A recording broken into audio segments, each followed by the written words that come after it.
سلامونه دوستانو، په دې هیله چې ټول به راته روغ او جوړ است. افغان اتلانو له بنګلادیش څخه په خپل کور کې لوبلړۍ وګټله.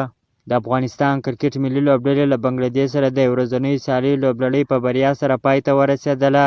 افغان کرکټ ملي لوبډلې په یاده لوبلړۍ کې 2-1 توپیر سره افغان لوبډلې بریا خپله کړله. له انګلستان وروسته دویمه لوبډله سوله چې په 8 کلونو کې بنګلادیش ته په خپل کور کې لوبلړۍ ګټي او لومړی ځل دی چې افغان کرکټ ملي لوبډلې د ورځنیو سیالیو لوبلړۍ کې بنګلادیش ته ماتې ورکوي.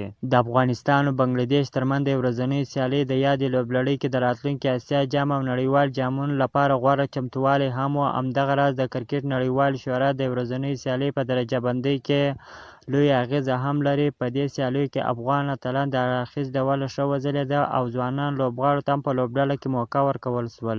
په دغه لوبلړۍ کې د 3 ځوانانو لوبغاړو سلیم صافی، ضیاءالرحمن اکبر، عبدالرحمن رحماني لومړی ځل و چې په نړیوالو ورځنیو سیالیو کې د افغانستان لپاره ولوبېدل او دغه ویاړ یې ترلاسه کړ. او بل خوا محمد نبي د افغانستان دویم توپ اچوونکی شو چې په نړیوالو ورځنیو سیالیو کې د افغانستان په ګټه 115 ویکټې ترلاسه کړلې.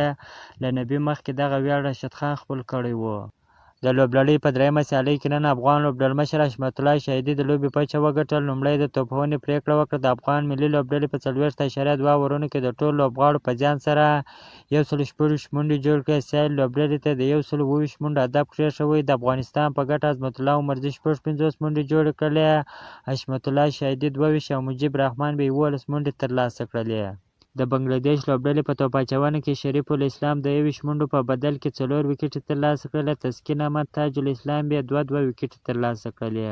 د بنګلادیش کرکټ ملي لوبډلې د 120 منډو هدف په تعقیب کې ډېره خوندوره په زړه پورې توپونه وکړله. د 3 لوبغاړو په سوځېدو سره یا د هدف ترلاسه کړي او افغانستان ته په 7 ویکټو ستره ماتې ورکړه. بنګلادیش کرکټ ملي لوبډلې په توپخانه کې لیپټن داس 53، شکیب الحسن 19 منډې جوړ کړې او توحید به 22 منډې جوړې کړلې.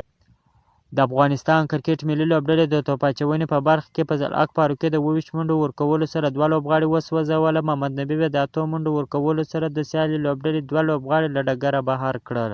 فضل حق فاروقي په یاده لوبلړۍ کې ډېره په زړه پورې توپ اچونه وکړله او د دې لوبلړۍ غوره لوبغاړی وټاکل شو. فضل حق فاروقي ټول 8 ویکټې په خپل نوم کړې. د یادونې وړ چې افغان کرکټ ملي لوبډله به راتلونکي جمعې د روانې جولایي میاشتې له 14مې او 16مې د بنګلادیش لوبډلې سره د 2 شل اوریزې لوبلړۍ هم پیل کړي. که مو چیرې دغه ویډیو خوښ شوې ده په چینل کې نوی یاست نو حتما زموږ چینل هم در سره سبسکرایب کړئ. تر بلې ویډیو پورې د الله په امان.